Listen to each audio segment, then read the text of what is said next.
tidak bagus dan membuat sinyal yang salah kepada pembuat hoax.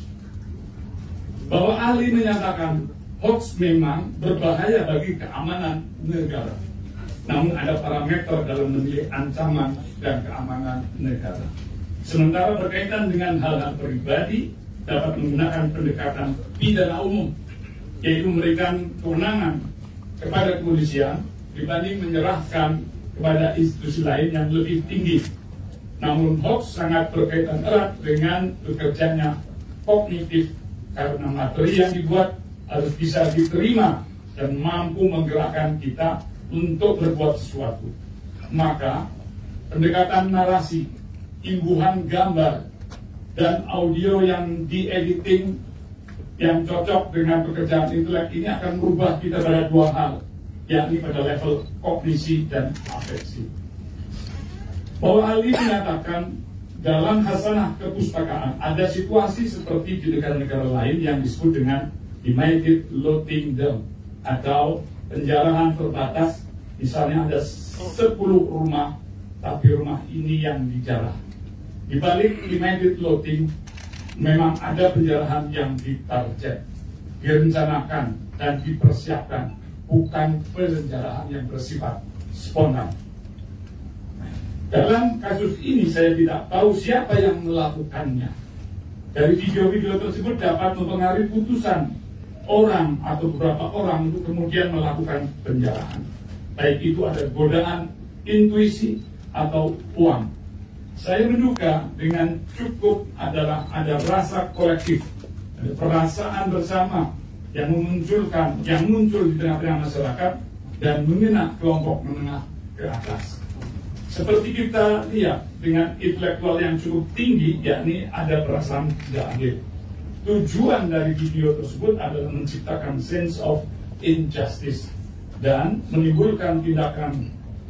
Kehadiran video-video yang muncul 1 bulan terakhir dengan aneka versinya menghadirkan triggering atau mencetus semacam ajakan untuk melakukan sesuatu perbuatan atau tindakan. Tanpa ada belief atau feeling yang tanpa ada belief atau feeling tidak akan efektif. Dengan adanya triggering merupakan one step closer sebagai perbuatan yang disusun. Bahwa ahli menyatakan kejadian di bulan Agustus tersebut merupakan kategori target and selected. Artinya bukan kejadian spontan. Selain itu, pembuat video tidak mungkin dilakukan oleh orang awam. Pasti ada jam terbang. Bahkan lebih dari itu, diperlukan seni dan keterampilan untuk memadukan narasi, gambar, audio, maupun mengaduk-aduk feeling agar mengena ketika dilontarkan pada hari dan jam ini akan viral atau tidak dibandingkan saya posting 2 hari yang lalu. Hal tersebut dapat disimpulkan pada 3 hal. Pertama, ada niat dan intensional. Kedua, sengaja. Dan ketiga, terencana dalam arti harus menyiapkan akses, bukan perbuatan yang spontan. Bayangkan apabila orang tersebut sepenuhnya mengetahui apa yang diperbuat, mengetahui tujuan, bahkan menyadari akan akibatnya, bahwa ahli selanjutnya juga menyatakan secara disiplin kriminologi berbeda dengan hukum. Dalam ranah hukum terbatasi dengan hal-hal yang bersifat normatif, terkodifikasi, dan harus sesuai dengan hukum acara. Ada 3 pendekatan yang dapat dilakukan. Pertama, ada niat jahat dalam hukum atau mens rea, namun sebetulnya dapat lebih luas konteksnya dengan orang dapat mempelajari, memodelkan, dan berasosiasi kejahatan. Kedua, adanya korban atau victim yang serius karena ada orang yang mati dan rumah terbakar. Bagi kriminologi, ketika tidak atau belum ada suatu korban serius, maka kita berpikir bahwa kejahatan itu berangkat dari struktur sosial yang ada di tengah-tengah masyarakat. Pasti ada nilai-nilai yang mendukungnya.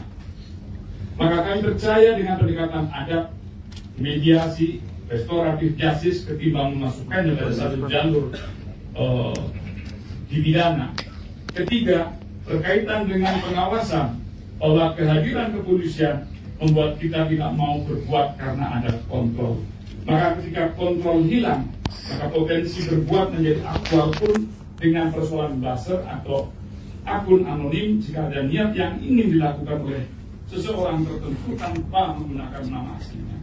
Ahli menampilkan data penanganan disinformasi, fitnah, dan kebencian atau sering kita kenal dalam istilah DFK oleh kondisi yang memang memperlihatkan besarnya kasus DFK yang ditangani. Untuk selengkapnya ujaran ataupun disinformasi, fitnah, dan kebencian itu tercantum di dalam label yang tidak lepas dari keputusan perkara ini. Ini memperlihatkan bahwa DFK memang musiman. Ada kalanya banyak pesanan, ada kalanya tidak. Ada kalanya banyak hal yang bisa menjadi DFK, ada kalanya juga tidak. Bahwa ahli memberikan kesimpulan terakhir yang menyatakan serangkaian peristiwa itu merupakan perbuatan kriminal, namun belum tentu terbukti secara hukum. Ahli tiga dalam bidang hukum, Saudara Profesor Dr. Satya Arinanda SH.MH menyampaikan beberapa pokok-pokok keterangan yang pada intinya sebagai berikut.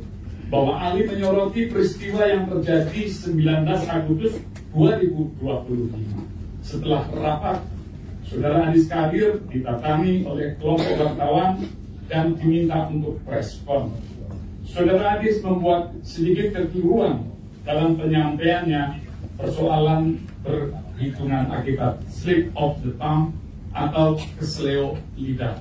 Keesokannya pada tanggal 20 Agustus, Saudara Adis langsung memperbaiki kekeliruan itu dan disampaikannya kepada masyarakat sekaligus menyampaikan permohonan maaf. Bahwa menurut pandangan ahli, pernyataan kekeliruan oleh Saudara Adis Kadir mengenai tunjangan beras, transportasi yang telah diralat langsung keesokan harinya karena terdapat salah penghitungan, itu tidak termasuk ke dalam pelanggaran etik karena tidak mengandung unsur pembinaan kepada masyarakat, namun hanya menjelaskan secara transparan bahwa adanya kenaikan tunjangan beras, transportasi, dan rumah. Menurut ahli, hal tersebut merupakan suatu hal yang wajar. Merupakan suatu hal yang wajar dilakukan oleh seorang anggota DPR sebagai bentuk pertanggungjawaban. Hanya saja karena video kekeliruan tersebut diulang-ulang terus oleh media massa sehingga menimbulkan polemik yang berlebihan akibat slip of the tongue yang dilakukan oleh Saudara Adis Kadir. Bahwa menurut ahli video, bahwa menurut hemat ahli mengenai video Saudari Nafa Ubah yang beredar terkait mengeluhkan kemacetan yang dirasakan dalam perjalanan dari Bintaro menuju kantor DPR Senayan tidak melanggar etik, dan Saudara Nafa Ubah telah membuat klarifikasi dan permintaan maaf juga kepada masyarakat. Bahwa menurut ahli berkaitan dengan pernyataan Saudara Ahmad Saroni yang mempermasalahkan pihak-pihak yang mengusulkan pembubaran lembaga DPR, menurut ahli dalam Undang-Undang Dasar 1945, sistem pemerintahan negara itu memang dikatakan bahwa kedudukan lembaga DPR adalah kuat, tidak bisa dibubarkan oleh presiden, melainkan dengan yang berlaku dalam sistem parlementer. Meskipun sekarang sudah ada perubahan dalam undang-undang yang berlaku, lembaga DPR tetap saja tidak bisa dibubarkan oleh presiden. Pernyataan dengan adanya kata tolol oleh Saudara Ahmad Saroni dalam penyampaian terhadap pihak-pihak yang ingin dan bisa membubarkan DPR. Bahwa menurut ahli, keterangan dengan joget-joget yang dilakukan oleh Saudara Eko Patrio dan dilanjutkan dengan adanya parodi di mana dirinya berperan sebagai disjoki sonorek ya, disjoki yang kemudian dimuat dalam media sosial TikTok, tidak melanggar etik. Bahwa menurut ahli berkaitan dengan keterangan mengenai video uya-kuya yang telah banyak beredar, itu adalah video-video lama dan diputar ulang seolah-olah Uya menyatakan bahwa gaji DPR itu tidak besar. Ahli turut menyatakan video yang asli digunakan Uya tidak mengatakan seperti itu, dan juga masih ada di akun TikToknya, dan harusnya ini tidak menjadi sebuah masalah. Bahwa ahli menegaskan terdapat pelanggaran hukum ketika ada netizen yang membuat video lama Uya seolah-olah menjadi video baru dengan menghina netizen dan mengkritik DPR. Bahwa ahli turut menegaskan rangkaian peristiwa tersebut semacam akumulasi saja dari para teradu yang diduga melakukan pelanggaran kode etik dan para teradu sebenarnya juga telah melakukan klarifikasi dan permohonan maaf oleh para teradu, dan ada yang mengulangi lagi melakukan klarifikasi setelah adanya demo besar-besaran yang berujung bahwa ahli menyimpulkan secara keseluruhan ini bukan termasuk dalam pelanggaran etik, karena menurut undang-undang yang berlaku baik mengenai tata tertib maupun kode etik DPR, pengaturannya sudah cukup bagus. Ahli menilai pelanggaran etik ini tidak otomatis merupakan pelanggaran hukum.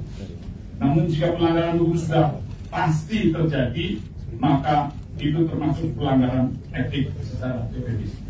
Bahwa ahli menyatakan mengenai batasan kebebasan berpendapat dan pelanggaran hukum secara filosofi, batasan pendapat terletak pada tidak melanggar hak orang lain.